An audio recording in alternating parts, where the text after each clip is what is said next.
A big weekend shout out to some of our listeners from around the world.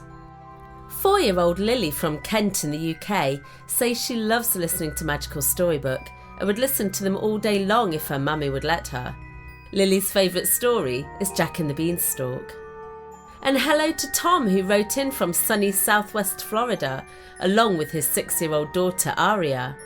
Aria and Tom have been listening to Magical Storybook for 3 years, and Aria's favourite stories are Jack and the Beanstalk and Little Red Riding Hood. And a shout out to 4-year-old Phoenix from Bahrain in West Asia, who sent me lots of fun emojis and says that it gets very hot there during the summer.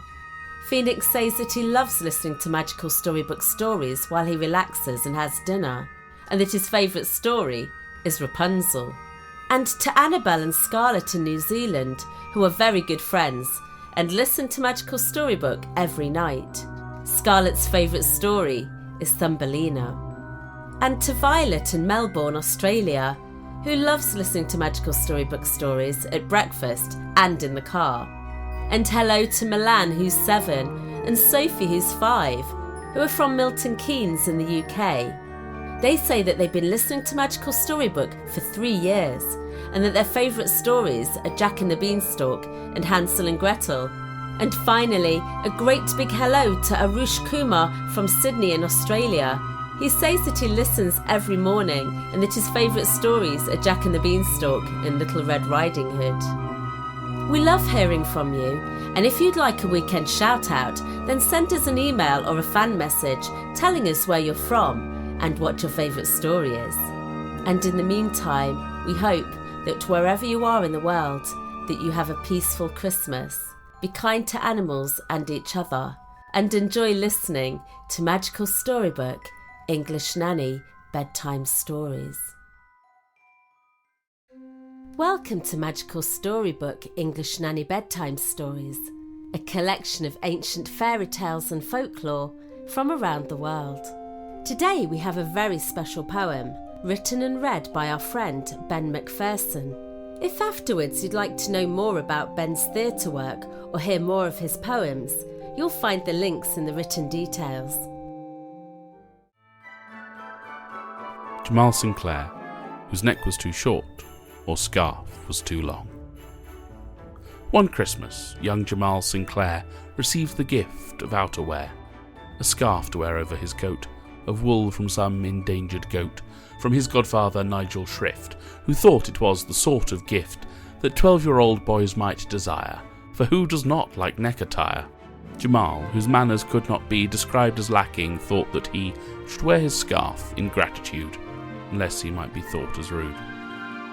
But oh, to his surprise he found that once around his neck he'd wound the knit was oh so very soft, he sware he'd never take it off. This might have had a certain charm, had his new scarf not passed his arm and trailed a good way down the street, its length surpassing 90 feet. Despite the comments it inspired, being much longer than required, and Herculean feat of strength to carry its excessive length, Jamal thought it was a la mode as he went walking down the road. But luckily for those he passed, who stared upon his scarf aghast, who stood and wept in their dismay, the scarf would not survive the day. The great unravelling had its root upon the studs of football boot, when young Jamal chose to parade about a field where football's played. For when a wide midfielder tripped upon the scarf, a corner ripped. The referee called unfair play, although Jamal had walked away. He did not know he'd caused the harm, but from the knit a thread of yarn loosened off and then unravelled. Unaware, still on he travelled.